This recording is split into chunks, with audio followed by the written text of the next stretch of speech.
If you're looking for wireless in-ear sports headphones, the JBL Endurance Peak II might just be what you're looking for. They usually cost around $100, but depending on sales, they might go a little bit under. And for that price, you'll get 30 hours of battery life, 6 hours in the buds, 24 hours in the case, this nice power hook design and ergonomic fit that will ensure that you will never drop these out of your ears. It has dual connect functionality, touch controls that include volume control, which is really great, and JBL's pure bass sound. I've used them for a few weeks now, and I'd love to tell you about my experience using them and why I think they might not be worth the purchase. I'd love to tell you why, so let's talk tech. I'm Adrian with Ardently Tech. We believe tech was made to make our lives easier, so we're here to help you understand and discover new tech that improves your life. By the time this video releases, the Endurance Peak III, which is the newer model of the Endurance Peak earbud, will be available for purchase. I'll be getting those in-house soon and reviewing them, and I'll let you know what I think about those in a future video. But for now, let's talk about what I enjoyed about the Endurance Peak IIs. So first and foremost, they don't have active noise cancellation. It's passive, but the seal is really good. So passive noise cancellation basically means that it doesn't have something that's actively blocking out noise from what you're listening to. So passive is just having a good seal, and it does have a great seal when you put it in ear. The hook is very secure. Most earbuds I try are just the stem earbuds like the AirPod Pros or the JBL Live Pro 2s. I don't really go for the hook design, but after using this for a few times, this is the only earbuds that I ever worked out with or played basketball in that never even threatened to fall out of my ear. So these are really great. The hook's awesome. The seal is, like I said, really secure. Let's talk about that power hook, that technology on that hook that you just have to flex that to turn on the earbud is pretty interesting to me. So the hook is how you turn it on and off. It indicates when you're hooking into your ear, it says, oh, you're putting it on, so it turns the earbud on, which is really cool tech to me. I don't know why, but I was really impressed by the fact that they were able to figure that out, honestly. And one of my top favorite features on this is the volume control. On the right earbud, if you swipe up or down, you can adjust the volume accordingly, and it's just really great to have. It's very convenient, especially if you don't have your phone near you. You can pause, tap, play, whatever, do all of that, but also just adjust your volume if you wanted to. Not every earbud that I get to try has volume control, so when it does, it's a really nice feature to have. The last thing I like about the Endurance Peak II is actually on the case. Not the case itself, because it's massive. I don't really like that at all. But on the case, the button that opens the lid is also the place where you will find the battery life indicator that tells you how charged or not charged your earbuds are. It's just a nice little white light that fills all the way up if it's fully charged, and if it's not, it goes all the way down. And again, it's also the button that opens the case. Just a really nice little detail. I thought that was awesome. Now that was a very short pros list, and unfortunately I got a pretty long cons list, so buckle up. I talked about the passive noise cancellation being pretty decent. I was being nice.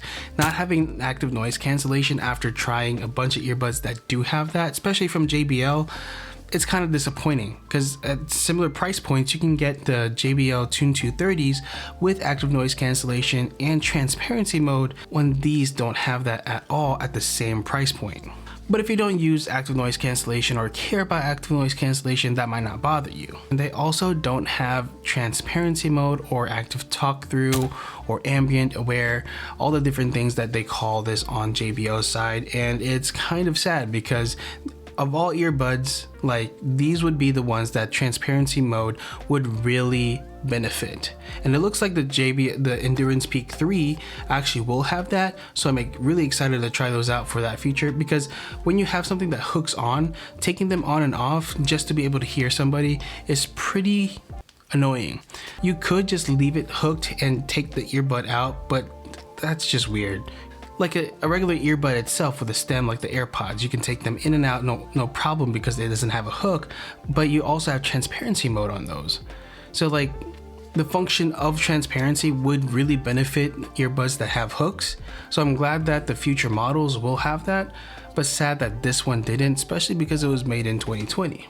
Another thing is this case is freaking massive. It's not comfortable to put in your pocket, and it usually will have to stay in my gym bag or in my locker when I'm working out or at the gym, because it's just too much to carry. And I know why they're bigger. Earbuds with hooks definitely are gonna obviously take up more space and need more space in a case, and I understand that. It's just there's better ways to design this. Like even the Beats had better cases, so this one just doesn't feel well thought out. I don't know. Let us know in the comments below which earbuds you prefer. Do you prefer ones with a hook, stems, or no stems? I'd love to know in the comments below. There's also no multi-point connection, the ability to connect to 2 devices, which might not be necessary for workout earbuds, but you know, having the functionality is nice, even though you might not be using this on a day-to-day. But if you're trying to get these for everyday use, like in the office, and you're looking for multi-point connection, that obviously is not a feature that you can have here. Another thing is like there's no wireless charging, which is surprising given this case. Again, like being so massive, you would expect them to be able to include some sort of wireless charging, but that unfortunately is not the case.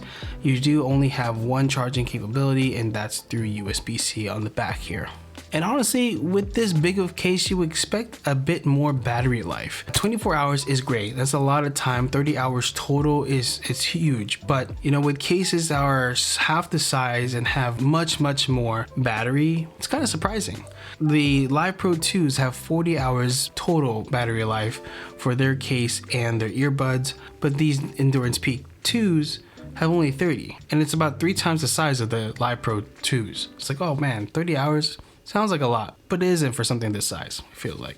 And unfortunately, there's no app capabilities for these JBL Endurance Peak II, so that means you can't customize the equalizer settings or anything like that for these earbuds, which is kind of a bummer. If you're enjoying this video so far, make sure to like this video and subscribe to our channel for more videos like this. If you are thinking about getting the JBL Endurance Peak II or even the Peak III, get them through our affiliate links in the description below. Overall though, these are pretty underwhelming. For the price point, yes, I got them on sale, I think for like $70 to $50 during Black Friday. At a $100 price point, I would rather get the JBL Tune 230s and get an earbud that has more functionality, more feature rich, and a little bit easier to carry around case. Overall rating though, I would give it a 7 because it is still good. The sound is still great. You will enjoy using this if you need something that's going to stay in your ear, especially if you're a runner or someone who likes to exercise, constantly moving. If you're an athlete that plays football, basketball, soccer, track, these are earbuds that will not fall out during your workouts. Though this is lacking in some features, that might not matter to you, and if you're looking for something that is just going to get you through your workout, these will get your job done. But if the JBL Endurance Peak 3 are listed around the same price, I would say probably get those because they sound much more feature rich, much higher capacity for battery life and transparency mode. So if they're at the same price point, I'm not sure what they're going to be selling for at this moment. Maybe we'll put it right here. Here's Endurance Peak 2 right now, and this is the Peak 3 right now. If you have any more questions about the JBL Endurance Peak 2, let me know in the comments below. I'll do my best to answer any questions you might have, but I'm probably going to part ways with these relatively soon, especially when I go pick up the Endurance Peak 3s. And if you enjoyed this one, you might enjoy the review I did on the JBL Live Pro 2s right here, or the JBL Tune 230s. Enjoy these videos, and we'll see you in the next one. Peace.